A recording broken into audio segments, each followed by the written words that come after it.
তৃণমূল যা শাস্তি দেবে তাই মাথা পেতে মেনে নেব। আর সাথে সাথে এটাও আমি বলেছি, এটাও চুক্তিবদ্ধ করতে হবে, মমতা ব্যানার্জিকে সই করতে হবে। যে চুক্তিতে যেমন আব্বাস সিদ্দিকী সই করবে, মমতা ব্যানার্জিও সই করবে। যেখানে যেখানে তৃণমূল প্রার্থী দেবে সেখানে যদি বিজেপি আসে তাহলে আইএসএফ যা শাস্তি দেবে মাথা পেতে মেনে নিতে হবে। এই কথা বলেছিলাম। তারপরে বলেছি, যেখানে প্রার্থী দিয়েছি যদি বিজেপি চলে আসে, আইএসএফ প্রার্থী দেওয়ার জন্য আমার মাথাটা নিচের দিকে পাটা উপরে দিয়ে গাছে বেঁধে যতটা ইচ্ছা পারবে, আমার কোনো যায় আসে না।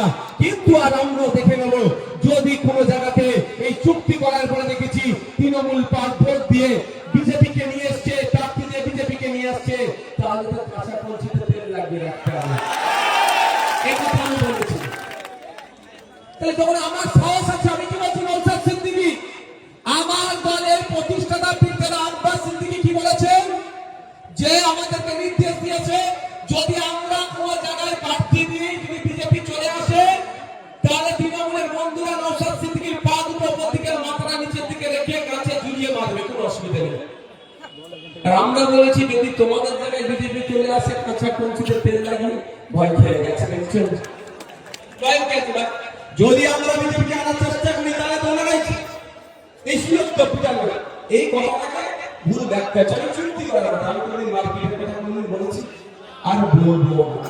আমি শুধু কাঁচা কলসির কথা বলেছিলাম, যেটা প্রকাশ হোক। আমরা কি চাইছি, রাজ্যের মানুষের কাছে যাক। প্রকৃত অর্থে বিজেপির বিরুদ্ধে কারা লড়াই করতে চাইছে, এই স্টুডেন্ট